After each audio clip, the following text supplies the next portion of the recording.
este año a mí me ha tocado una serie de prédicas en las cuales hemos venido platicando sobre las 5 solas, que fueron ciertamente guiadas, o mejor dicho, declaradas por Lutero, guiadas por el Espíritu Santo, pero declaradas por, por Lutero, más o menos en 1500, 1400 a finales, ¿verdad? No tengo el año exacto. La primera sola que tuvimos la oportunidad fue de solo la palabra. Cuando hablamos de solo la palabra, estamos hablando de que no es tu opinión, no es mi opinión, lo que yo pienso, lo que yo siento, es lo que Él dice y lo que ha declarado. ¿Sí? Yo puedo venir, leer la palabra y tener una interpretación. No es mi interpretación, es lo que Él dijo y así es. Amén.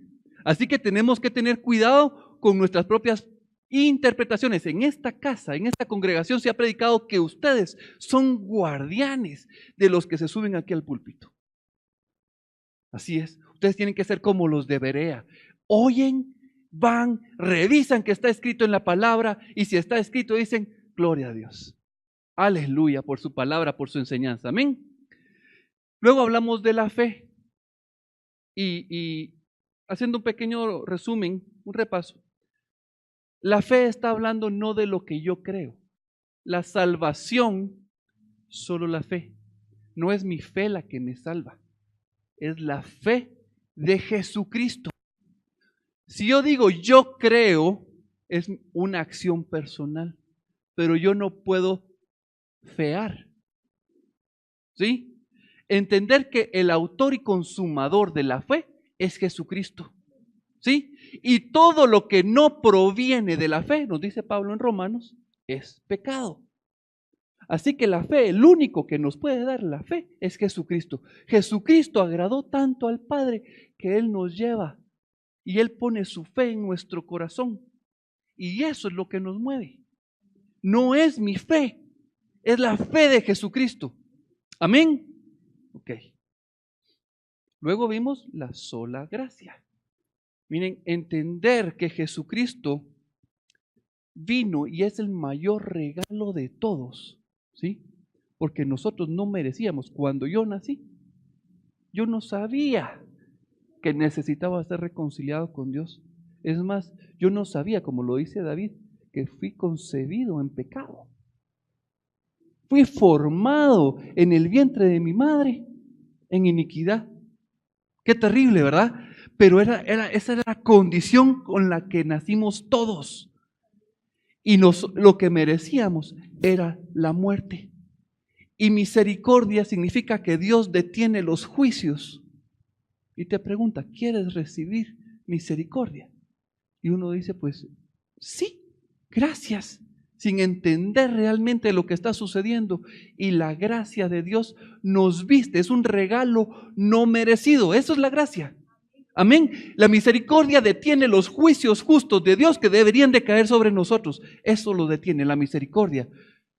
Y lo que no merecemos, Dios levanta su brazo y lo deja correr hacia nuestra vida. Eso es la gracia, un favor no merecido de Dios para nosotros. Y ahí estuvimos hasta la última prédica. Hoy vamos a ver solo Cristo. La próxima será solo la gloria a Dios. Y por último, como hemos dicho, estas 5 solas que los 5 príncipes de Alemania, los 6 príncipes, perdón, fueron a hacer a esta dieta, fueron 5 solas. Pero estamos segurísimos que estas 5 solas no se puede llegar solo por conocimiento de hombre.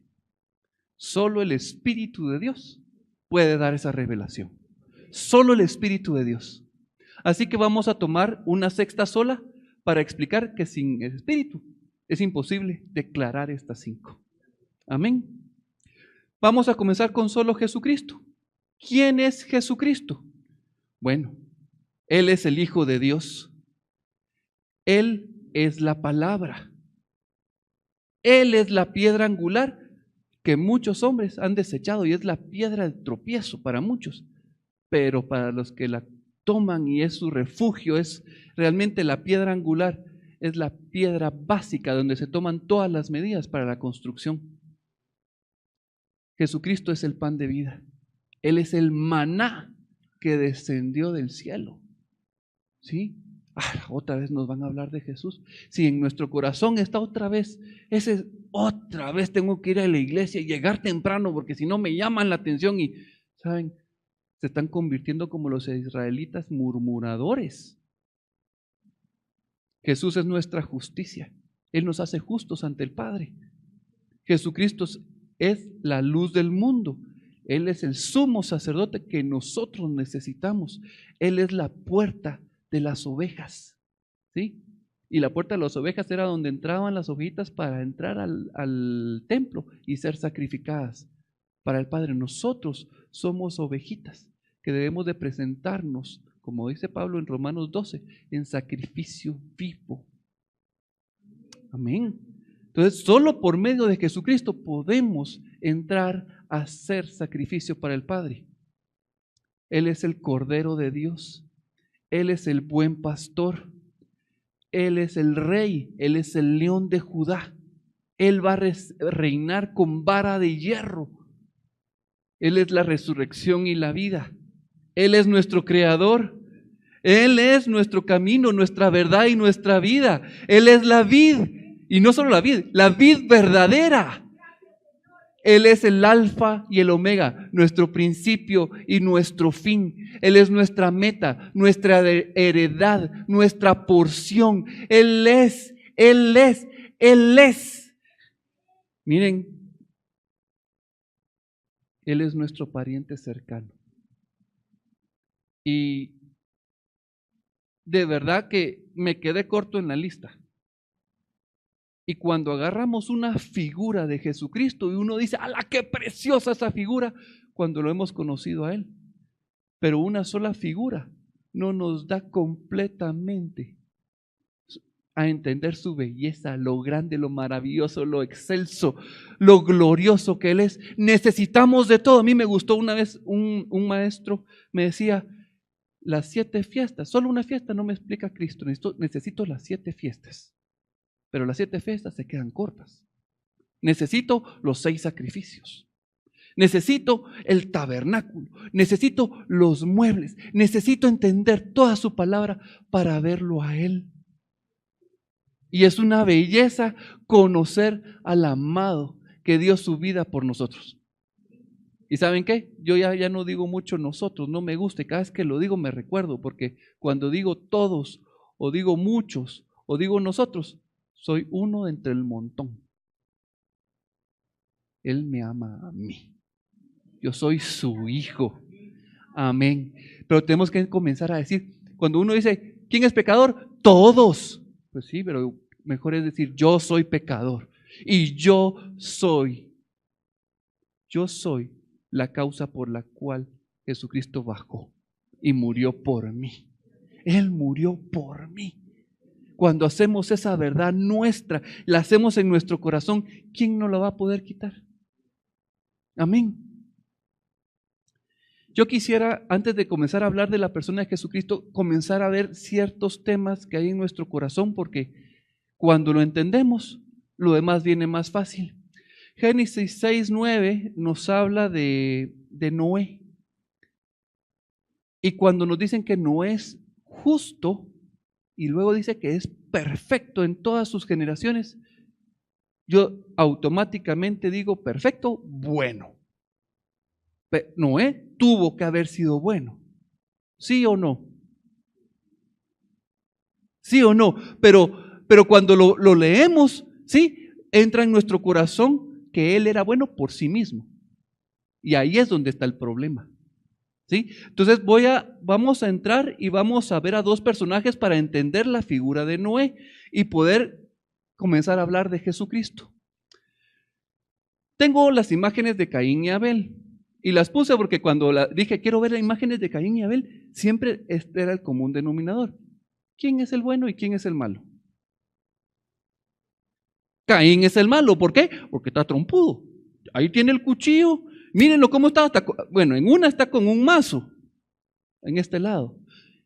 Y los que tienen barba, esos son malos también. ¿verdad? Miren cómo está.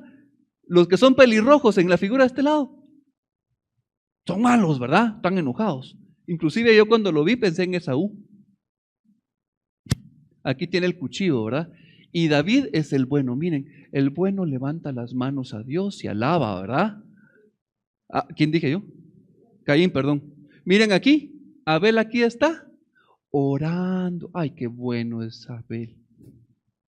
Y entonces, miren, yo lo enseñé con los chiquitos. Y yo les decía, no, Caín era malo y Abel era bueno.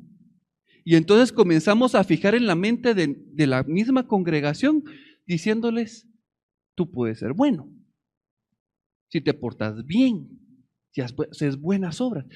Lo enseñamos inconscientemente.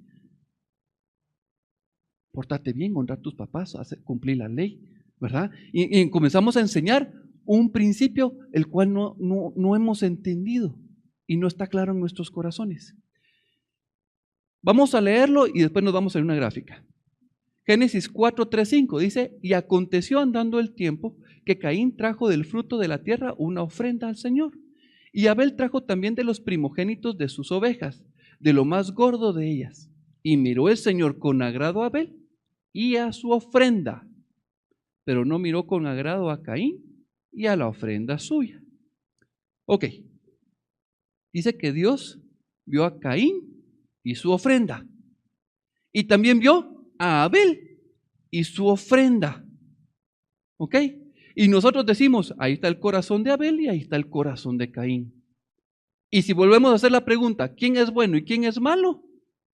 Nuestra naturaleza humana diría, Caín es el malo y Abel es el bueno. Pero ¿qué había en el corazón de Caín? Iniquidad, ¿verdad? O sea, el color que le corresponde a Caín es negro, ¿verdad? Y a Abel el rojo. También, ese es el problema. Nosotros pensamos que Abel fue calificado porque tenía un corazón bonito y no es cierto. La misma condición que tenía Caín la tenía Abel en su corazón. Y eso mismo tienes tú. Lo mismo que tenía Caín en su corazón, lo tienes tú y lo tengo yo. Y se llama injusticia, iniquidad. ¿Sí? Nuestra carne tiene una capacidad para aparentar que somos buenos y entonces reprime eso que está en nuestro corazón y no lo quiere dejar salir porque somos buenos haciendo pantallas. Somos buenísimos. Miren, aquí les decimos actores, ¿verdad?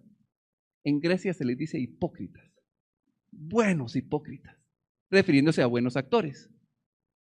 Pero la verdad es que nosotros entendemos hipócrita como aquel que dice una cosa, pero es otra, ¿verdad? Entonces somos hipócritas, muy buenos. Entonces vino Dios y dice que vio a Abel y su ofrenda.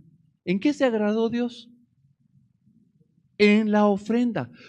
Dios le dijo a Adán, fíjense pues, Dios le dijo, tú vas a labrar la tierra y con el sudor de tu frente te vas a ganar tu comida, tu pan. ¿Qué fue lo que hizo Caín? Trabajó duro, hizo y trajo de su trabajo, de su propio esfuerzo, de sus propias capacidades, la ofrenda a Dios. Y entonces Dios no se agradó de él, porque él estaba trayendo su propio esfuerzo, que no es grato a Dios. Y entonces vino Abel, siguió el consejo de Dios, porque Dios hizo el primer sacrificio en Edén para vestir a Adán y a Eva, ¿verdad? ¿Sí se recuerdan de eso? Ok. Entonces Dios sacrificó y Dios vistió a Adán y a Eva. Y ese fue el camino que Dios enseñó para poder acercarse a Él. Camino de gracia, así es. Y entonces, ¿qué tenían que hacer sus hijos? Seguir el mismo camino que Dios le había enseñado a Adán y a Eva. Vino Abel y entonces Abel, ¿qué está hablando con el cordero? Dice, mi incapacidad. Yo no puedo. Necesito un sustituto. Necesito a alguien que muera por mí para que yo pueda vivir. ¿Sí? Fíjense pues. Ahora regresemos a Noé. Adán presentó sacrificio, entonces fue grato a Dios. fue perfecto, fue bueno. Set presentó sacrificio. Enós presentó sacrificio. Cainán presentó sacrificio. Mahalaleel presentó sacrificio. Jared, Enoc, Matusalén, Lamec y Noé. Ellos eran perfectos a los ojos de Dios porque estaban haciendo lo que Dios les había dicho que tenían que hacer. No por ellos mismos, porque miren sus corazones cómo están, llenos de iniquidad.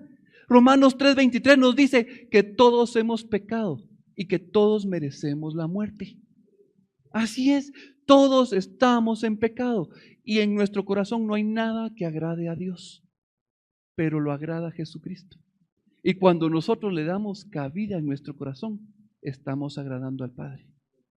Amén. Ok. Yo voy a pedirle a Dani, pensaba traer un corderito, pero después me quedé pensando en si traigo el corderito y si hay algún accidente, después me va a tocar. Entonces le voy a pedir a Dani que nos haga favor de que pasara aquí adelante.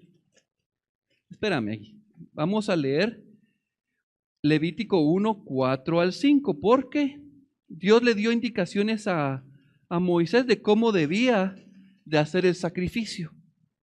Y le dice, y pondrá su mano sobre la cabeza del holocausto y será aceptada para expiación suya. Entonces degollará el becerro en la presencia del Señor. Levítico 4:4, traerá el becerro a la puerta del tabernáculo de reunión delante del Señor y pondrá su mano sobre la cabeza del becerro y lo degollará. Todos los sacrificios donde implicaba una sustitución de vida, el sacerdote debía de imponer las manos, inclusive la persona que lo estaba ofreciendo. Pasa adelante, Dani. Te voy a pedir que te acostes así, viendo para allá, como que si fueras un corderito, como que estuvieras acostada de lado. ¿Sí? No voy a pasar nada. Solo su sacrificio. Pon tus piernitas aquí, las manitas aquí. Aquí está nuestro corderito. ¿Sí? Está amarradita y está amarradita. Yo debía de venir y poner mi mano sobre la cabeza del cordero. En el cordero de la Pascua, yo tenía que convivir con el cordero 4 días. Miren, un animalito, 4 días en la casa, las travesuras, las cosas que hace y todo, uno se va encariñando con él. Uno se encariña. Y tener que venir y verlo y decirle, ponerle, mira, yo estoy condenado a muerte. Yo soy el que merece morir. Pero Dios me dijo que si alguien inocente venía y moría por mí, llevaría mis pecados. Entonces, tu vida por mi vida, tu muerte por mi muerte. ¿Saben? Tito me contó, él tuvo la oportunidad de estar en sacrificios no sacrificios, sino cuando mataban corderos. Y que cuando lo mataban, el corderito no llora, no hace sonidos, lo único que hace es soltar una lágrima. No se resiste. Y entonces cuando yo pongo mi mano, le estoy diciendo, tú vas a morir por mí, por mi culpa. Ese es el sacrificio que Jesucristo vino a hacer. Gracias, Dani. El problema es que Corderito no respondió, ¿verdad? Él no dijo, acepto. Pero qué bonita la figura, ¿verdad? Cuando uno ve a Jesucristo tomando ese lugar calladito, y lo leemos en Isaías 53, callado, fue al matadero sin decir nada, calladito, uno dice, wow, de verdad, cómo la figura del Cordero nos ilustra lo que Jesús hizo, pero se queda corta. La figura del Cordero se queda corta. La figura a la cual quiero yo darle énfasis el día de hoy es el pariente redentor, Gaal. Él es nuestro pariente redentor. Redentor significa el que redime. Y redimir significa el que rescata o compra de nuevo. Ahora, no cualquiera puede ser redentor. Por ejemplo, Osberto mete las patas ante el Señor. Yo no puedo venir y redimirlo a él. Yo no puedo. Y hay ciertas características que tienen que cumplir el Redentor. La primera de ellas es que debe ser pariente cercano. Eso significa que tiene que tener la misma naturaleza, ser como nosotros, ser del mismo linaje, ser de la misma persona. Y Levítico 25:25 es la parte de la I, dice, cuando tu hermano empobreciere y vendiere algo en su posesión, entonces su pariente más cercano vendrá y rescatará lo que su hermano hubiere vendido. Solo el pariente cercano.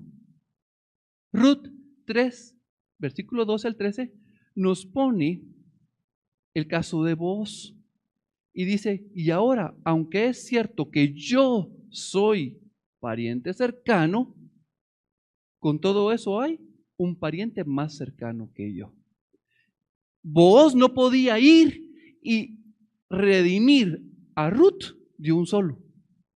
El caso de aquí de un pariente cercano que no quiere es para darnos la figura de que tiene que haber alguien que lo quiera hacer voluntariamente. Entonces Booz va y se presenta con este otro pariente cercano y le dice, mira, hay un terreno que es de Noemí, si tú lo quieres redimir, redímelo. Ah, sí lo quiero, pensando en el terreno.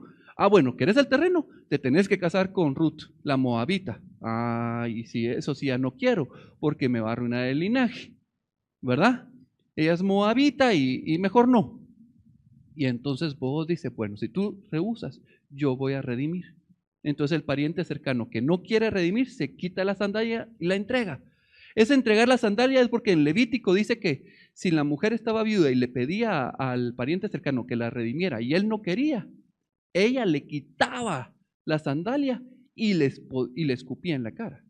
Y entonces el pariente cercano quedaba con un estigma de humillación ante toda la sociedad. Aunque esto él podía decir sí o no, pero quedaba como que no cumplió, no rescató, ¿verdad?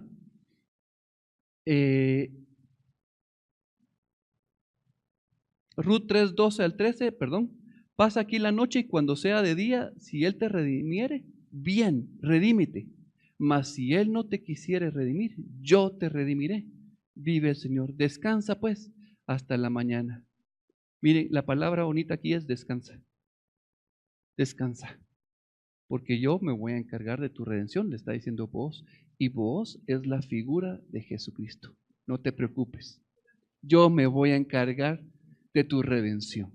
Si Él no se encarga, yo lo voy a hacer.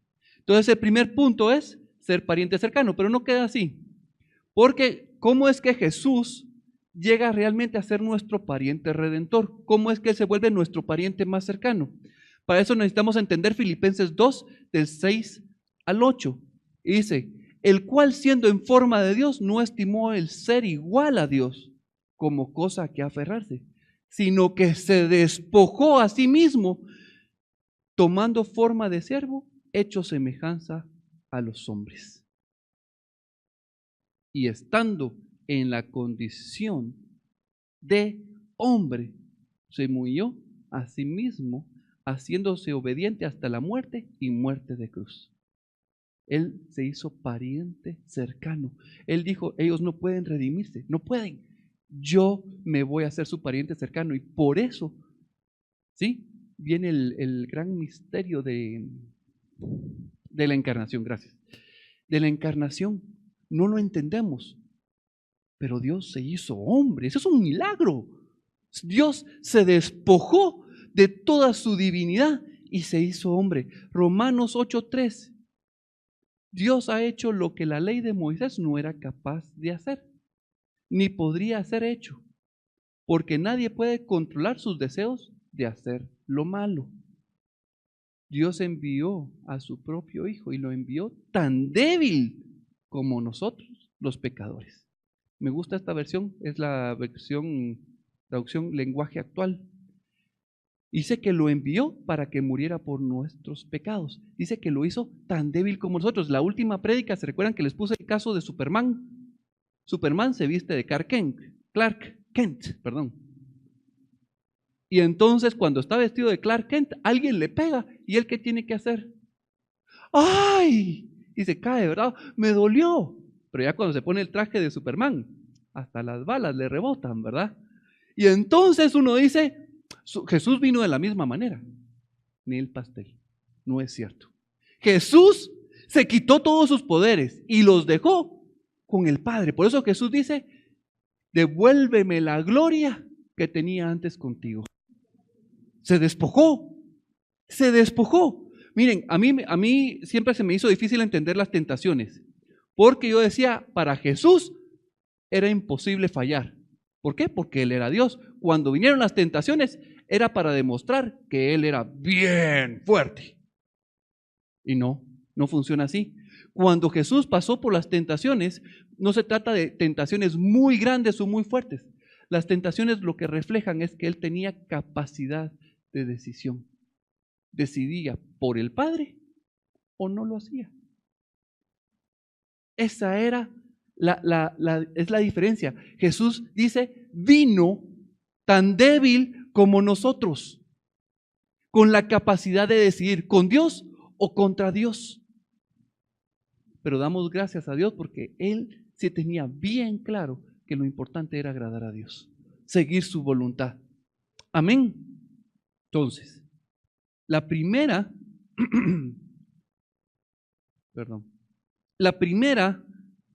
requisito es ser pariente cercano. Y Jesús se hizo pariente cercano a nosotros, naciendo de María. Igual a nosotros en debilidades, pero sin pecado.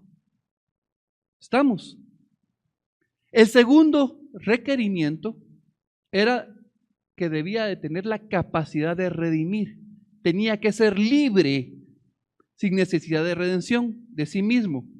Cuando habían dos esclavos y los dos tenían al mismo dueño, no podía venir un esclavo y decir, yo te voy a liberar. No podía. ¿Por qué? Porque él era esclavo del mismo dueño. No podía. Y entonces el requerimiento es, tú no tienes que tener deudas. Vamos a ver, si yo tengo una deuda de 3 millones de quetzales aquí en Guatemala y Rodrigo me dice, vos mira, quiero comprar una casa, vos serías mi fiador. ¿Ustedes creen que me aceptaría el banco a mí como fiador? Bueno, tengo que estar libre de la deuda para poder ser fiador, ¿o no? Ese es el principio. Ese es el principio. Yo tengo que estar libre de compromisos para poder ser garante de otra persona. Y por eso dice Hebreos 4:15, porque no tenemos un sumo sacerdote que no pueda compadecerse de nuestras debilidades, sino uno que fue tentado en todo según nuestra semejanza, pero sin pecado. Él no tenía pecado y por eso es que Él puede redimirnos. Él es perfecto. Por eso es llamado el segundo Adán. Así como por el primer Adán todos fuimos condenados, por el segundo Adán, los que creen en Él, somos redimidos para el Padre. Amén. Gloria a Dios. Gloria a Dios. Y Hebreos 2:17 dice, por lo cual debía ser en todo semejante a sus hermanos. ¿Se dan cuenta? Están declarando y están dejando bien claro que Jesucristo es semejante a ti y a mí en debilidades, con la diferencia que Él nunca pecó, para venir a ser misericordioso y bien sumo sacerdote en lo que a Dios se refiere, para expiar los pecados del pueblo. Entonces vemos que Jesús realmente estaba libre de toda culpa y Él cumple el segundo requisito de poder ser redentor. Primero, dijimos, pariente cercano. Segundo, con la capacidad de redimir. Y el tercero, Él debía de estar dispuesto a redimir voluntariamente. Nada que el papá, mi hijito, vos sos el segundo, así que vas. Ahora, papá, yo no quiero. No me importa. Vas. No. El redimir tenía que decir el hijo, yo voy. Yo voy, padre. Esa era la característica del pariente redentor, hacerlo voluntariamente, por amor. Juan 10:18 dice, nadie me quita a mí la vida, yo la pongo. De mí mismo está el poner la vida para redimir. Y así como la pongo, la tomo, porque tiene el poder. Y para eso lo mandó el Padre. Amén. Y Juan 15:13-14 dice, nadie tiene mayor amor que este, que uno ponga su vida por sus amigos. Él nos está diciendo, el amor que yo tengo por ustedes, nadie lo puede superar. Mi amor es voluntario, entero, completo. Amén. Y por último, el cuarto, o sea, ya vimos que Él es pariente cercano, que tiene el poder y lo quiere hacer voluntariamente. Pero esas tres, sin la cuarta no se puede hacer nada. Se tiene que hacer el pago. Y con ese último paso ya se cumplió todo lo que es la redención con el pariente cercano. Entonces Jesús queda claro de que es nuestro pariente cercano, que Él tiene el poder y que Él lo quiere hacer voluntariamente. Y cuarto, Él ya lo hizo. Amén. Ok. Levítico 25:27 dice, entonces contará los años desde que vendió y pagará lo que quedara el varón a quien vendió y volverá a su posesión. Colosenses 2:14 dice, anulando el acta de los decretos que había contra nosotros. Solo voy a leer este pedacito. Esta es la versión Reina Valera, pero miren la versión latinoamericana 95. Anuló el comprobante de nuestra deuda. Anuló el comprobante de nuestra deuda. Ese es el pariente redentor. Jesucristo anuló la deuda que nosotros teníamos con el Padre. Y Él pagó un alto precio. A mí no se me olvida la prédica en la que compartía Ángel y nos decía, ¿con cuántas gotas se pagaba toda nuestra redención? Solo con una. Pero Él quería dejar bien claro que nos amaba y derramó toda su sangre por nosotros. Amén. Él canceló esa deuda. Canceló esa deuda. Ok. Entonces el pariente redentor tenía ciertos requisitos, pero ahora el redentor tiene capacidades y él puede hacer varias cosas. Y voy a tomar la primera que estoy seguro que muchos no conocen. La primera es que Él es el vengador de sangre. ¿Había oído alguien eso? ¿Sí? Vengador de sangre. Ok. Dice que el hermano, el pariente cercano, cuando esta persona, un pariente, por ejemplo, mataban a mi papá, yo soy el pariente más cercano, yo podía ir y vengar la muerte de mi papá.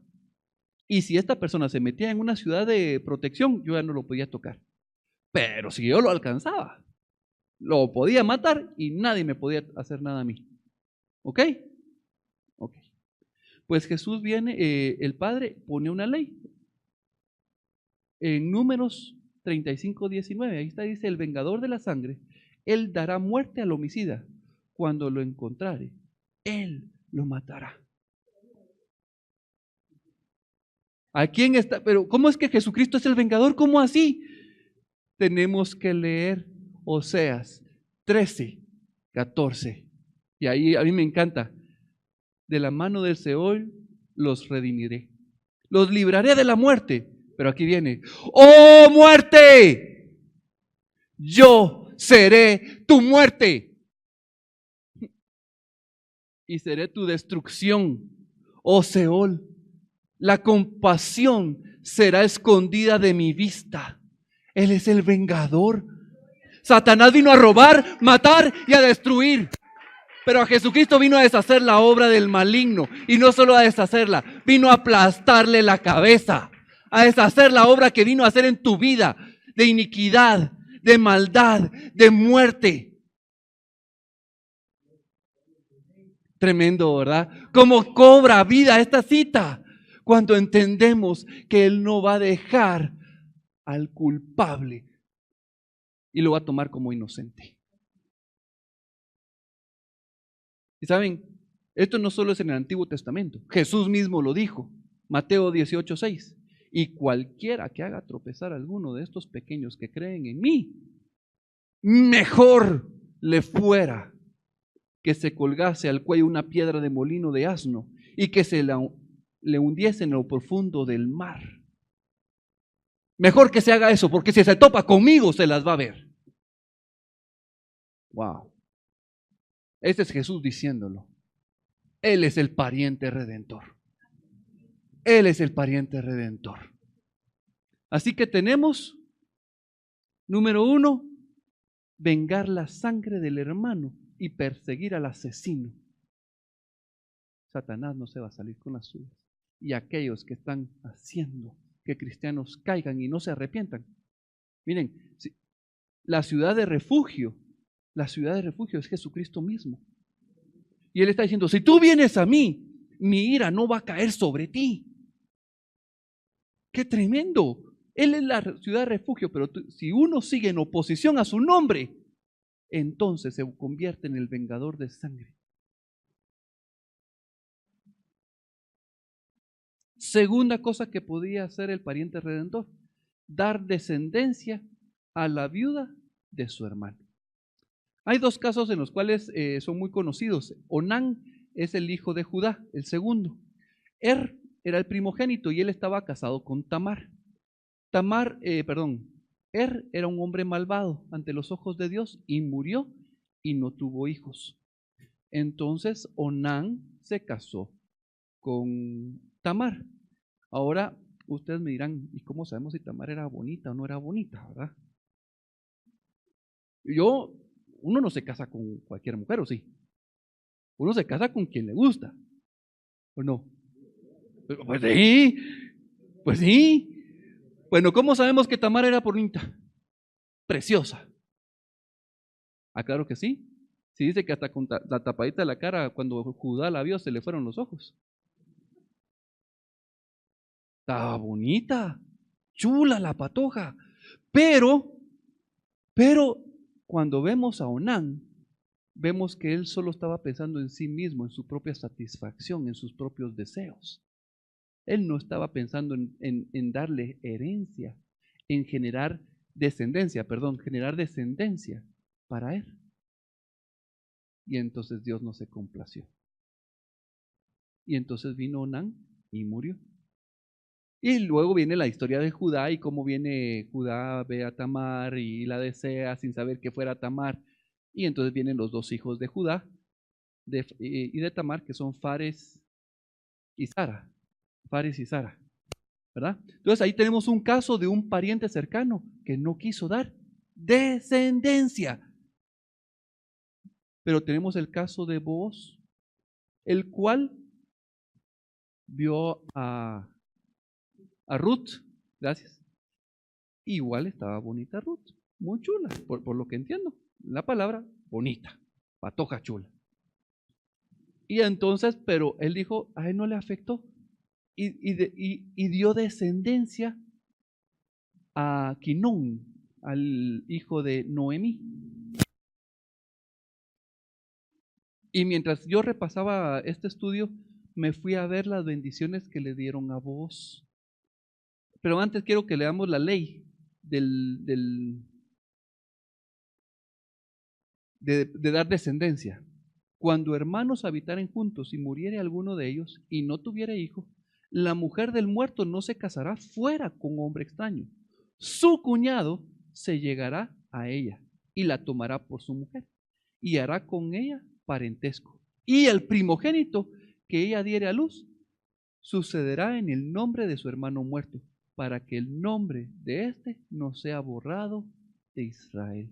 Miren qué belleza.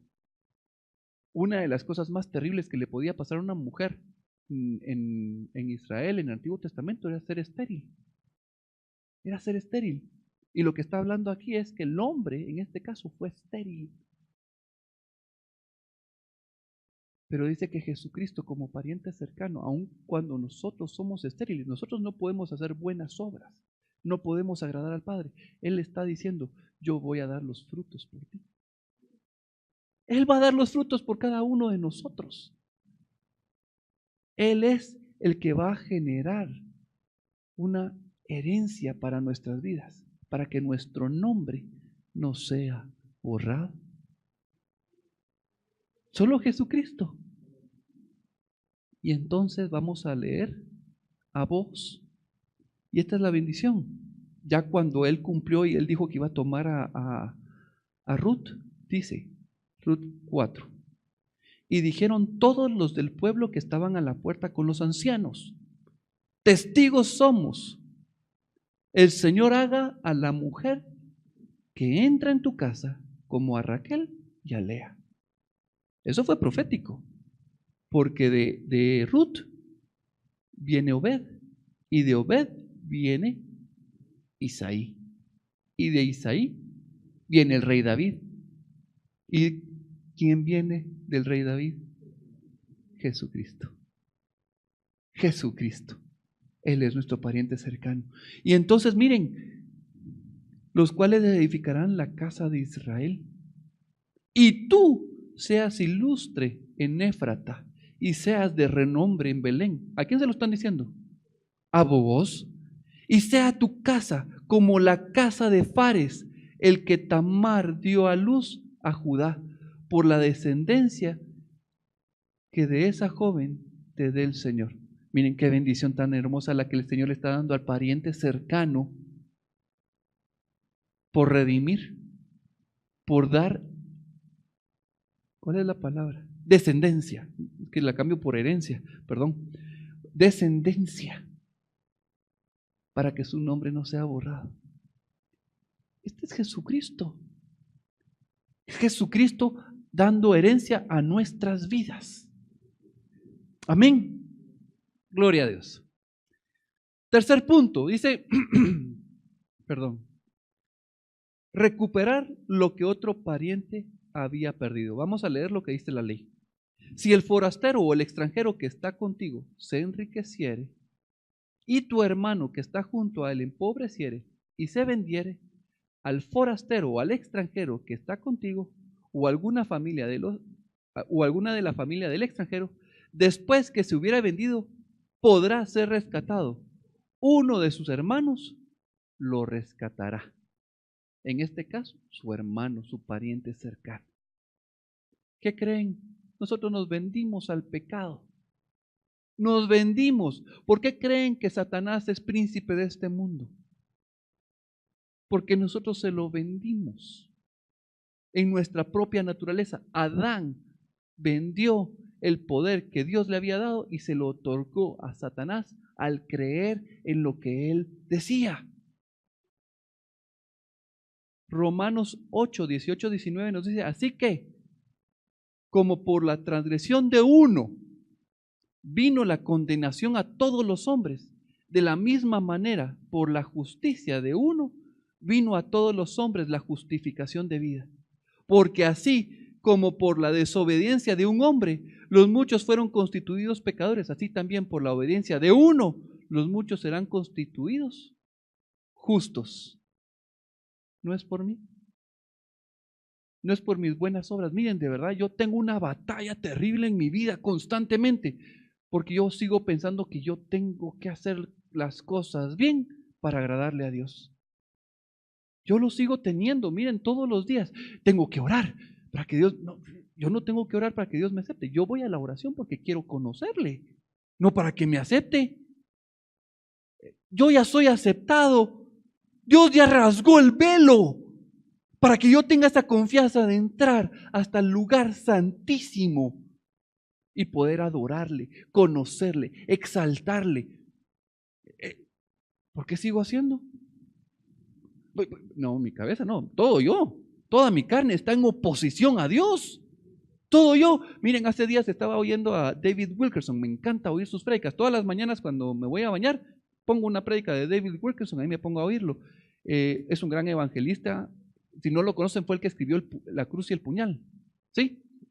Y entonces Me encanta esta prédica, de verdad me encanta, no me recuerdo el título, pero dice que él decía, yo quiero ser más como Cristo, y entonces si yo quiero ser más como Cristo, me tengo que esforzar, y comenzó a esforzarse, y un esfuerzo todos los días por parecerse más a Cristo. Y entonces un día fue a un restaurante con su esposa, y entonces él le estaba diciendo, mira, yo creo que ya me estoy pareciendo más a Cristo, me estoy pareciendo más a Cristo, y estaba contándole todas las cosas que él creía que lo hacían parecerse más a Cristo. Pero en lo que hablaban, dice que una señorita, una ¿cómo se llama? Mesera, se le quedaba viendo a cada rato y lo volteaba a ver y pasaba caminando y solo miraba y pasaba caminando y lo volteaba a ver a cada rato. Decía, Dios mío, de plano está viendo a Cristo. Miren, y yo de verdad estaba emocionadísimo viendo la prédica porque dije, yo quiero aprender eso. Y dice que al final la señorita se acercó porque no lo estaba atendiendo a él. Y dice, miren, no, ya no aguanto. Usted no, y le dice un nombre. Obviamente no era David Wilkerson, ella estaba fijada con otra persona. Yo pensé que usted era. Y él se quedó. Entonces, cuando investigó quién era la persona que ella le mencionó, resulta que era el mayor productor de cine de películas pornográficas. Dice, Dios, no me parezco a ti. Entre más me quiero parecer a ti, hago lo contrario. Si yo obro, estoy retrocediendo. Señor, haz tu obra, por favor. Cuando miren, de verdad quebró mi corazón y dije, Señor, que es cierto, ya lo sabía. Y necio, yo regreso a las obras. ¿Quién ha regresado a las obras aparte de mí? Unos cuantos. Más. No, es que es nuestra naturaleza. Miren, de verdad, nosotros creemos que podemos agradar a Dios. No podemos. No podemos. Somos inútiles. ¿Se recuerdan cuando les dije en la prédica anterior? Fue de la fe. Dios le dice a Abraham, lo voy a decir parafraseado, mejor me voy y lo leo. Sé perfecto delante de mí, le dice. Génesis. Abraham, los se separan, Dios.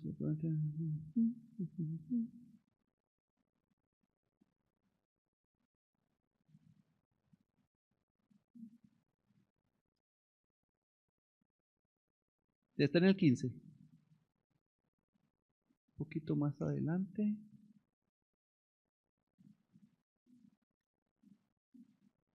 No, perdón, está en el capítulo 17.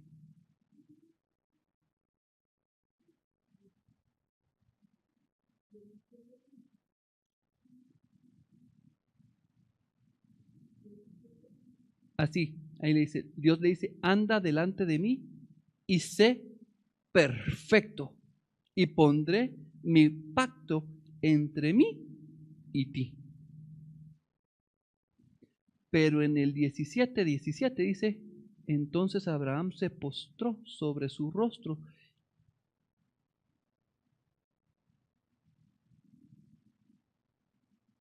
No, perdón, es más adelante.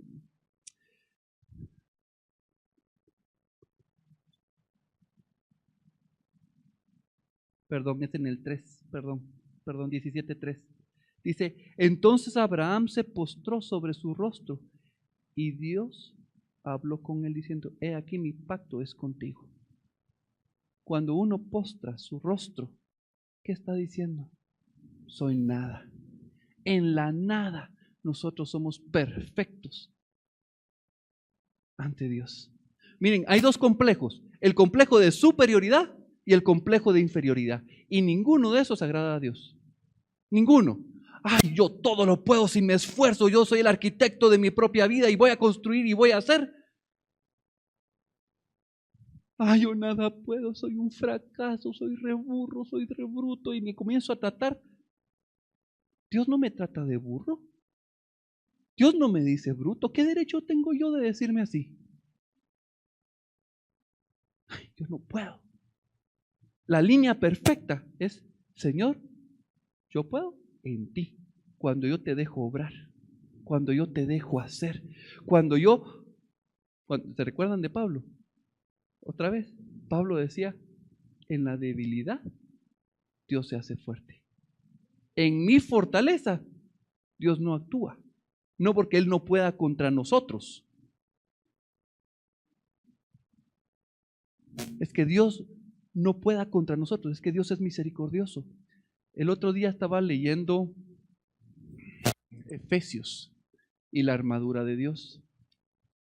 Y cuando Dios dice que nos vistamos de la armadura, la palabra en las Biblias que son escritas, las traducidas al hebreo, las que están escritas de griego y las traducen a hebreo, esa parte de ahí dice que la vestidura es traducida como besos.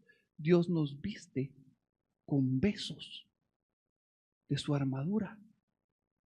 ¿Y saben qué es lo interesante? Que Dios nos desviste con besos de nuestra armadura que está contra su nombre. Dios no quiere venir y arrancarte lo que tú amas. Tú tienes que entregárselo. Tú tienes que entregárselo. Él quiere hacer una obra en tu vida. Pero la palabra dice que uno construye muros contra su nombre. Yo construyo muros contra su nombre. Cada vez que yo digo, yo puedo, yo voy a hacer, estoy confiando en mis propias habilidades. Y entonces levanté un muro contra su nombre. Y Dios, yo estoy escondidito en ese muro y Dios podría venir y ¡pah! Derribarlo, pero derribarlo significa destruirlo. Dios quiere que yo me quite de ese muro y entonces Él lo va a destruir.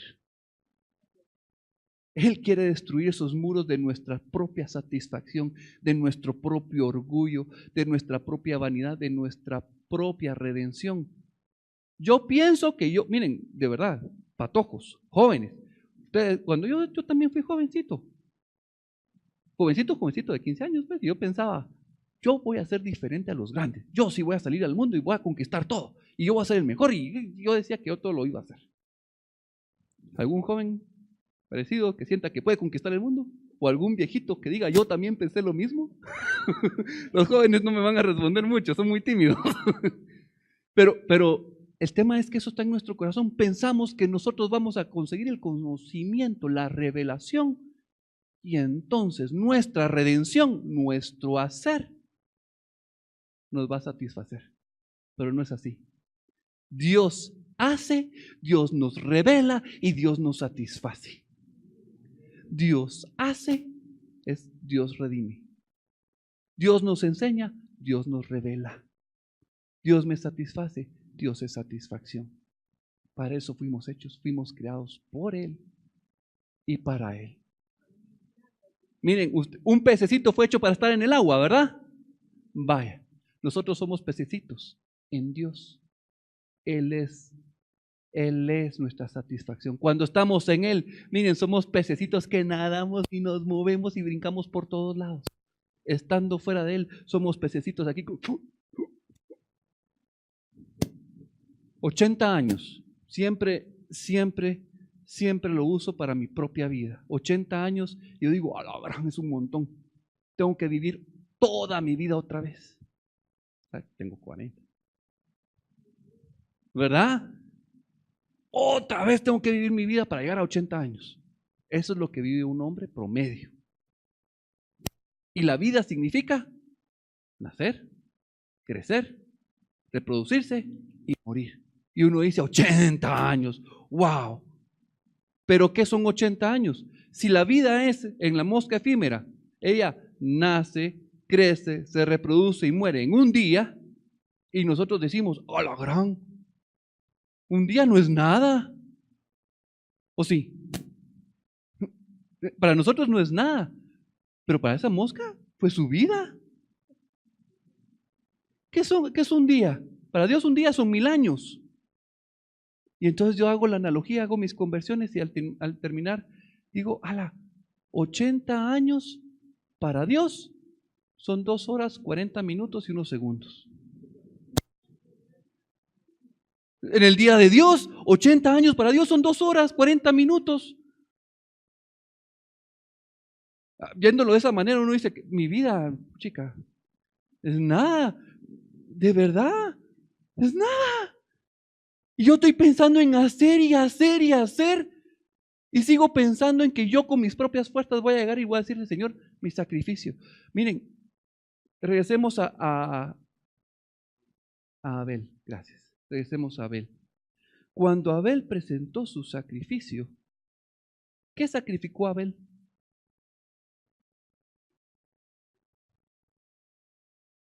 Él no sacrificó nada. No, él ofreció el cordero, pero él no sacrificó. El que se sacrificó fue el cordero. Es que pensamos que tomemos la palabra cuando decimos vamos a traer sacrificio de alabanza. Y yo vengo con todas las ganas de alabar. Eso no es sacrificio porque vengo con todas las ganas. Es cuando yo no tengo ganas.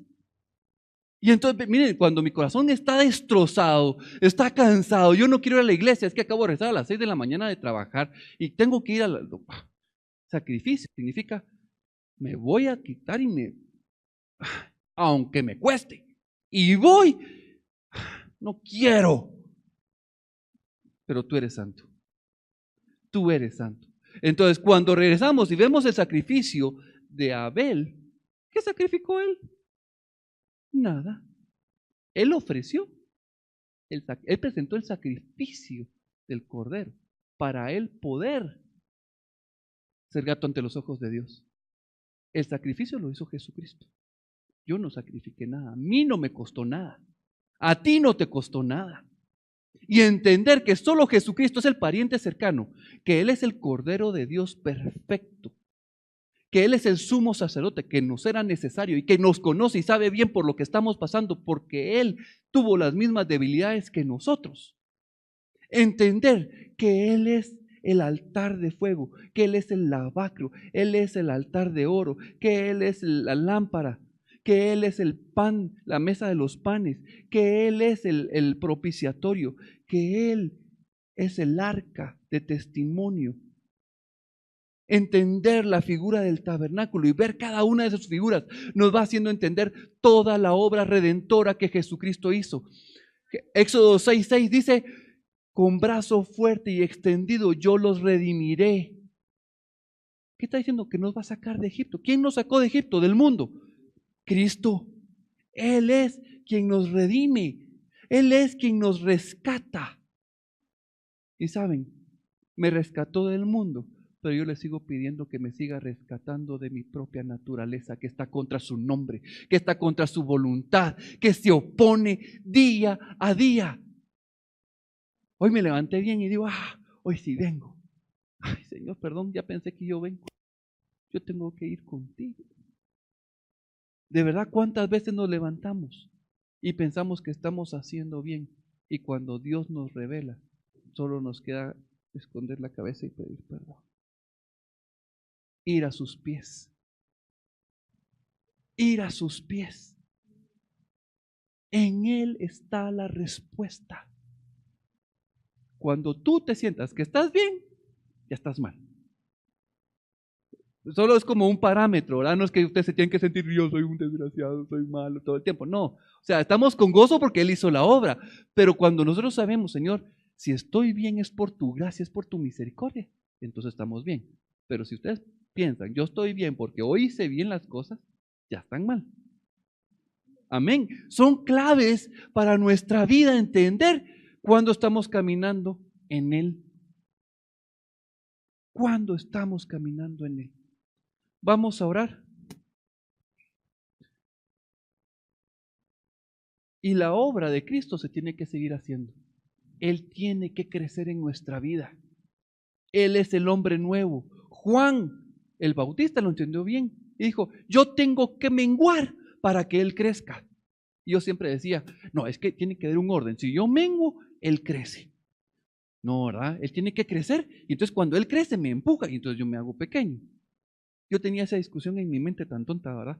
Pero después el Señor me dijo, es que yo no puedo crecer si tú no menguas, es al mismo tiempo. Si tú no dejas, Él no crece. El crecimiento de Cristo no es a la fuerza, es cediendo. Tú cedes, Él crece automáticamente. Al mismo tiempo, tú tienes que morir. Yo tengo que morir. Yo tengo que rendir mi naturaleza. E inclusive para rendir mi naturaleza necesito de su ayuda. de su gracia, de su misericordia, que su naturaleza se haga en mí. Padre, venimos ante ti reconociendo cuánto nos esforzamos día a día, una y otra vez, en tratar de agradarte por nuestras propias fuerzas. Pensamos que nuestras buenas obras, pensamos que trabajar en la iglesia, que estar sirviendo y hacer, eso te agrada. Y a veces ponemos el ministerio antes, ponemos nuestras actividades, el grupo, la coinonía, antes que tú, Señor. No nos damos cuenta, Señor, de que menospreciamos y rechazamos ese precioso sacrificio que tú hiciste en la cruz. Perdón. Perdón, Señor, porque yo sigo obrando en mis propias fuerzas. Perdón, Señor, porque busco en mí mismo las buenas áreas para hacer más y no me doy cuenta que todas las áreas de mi vida tienen que ser redimidas por ti.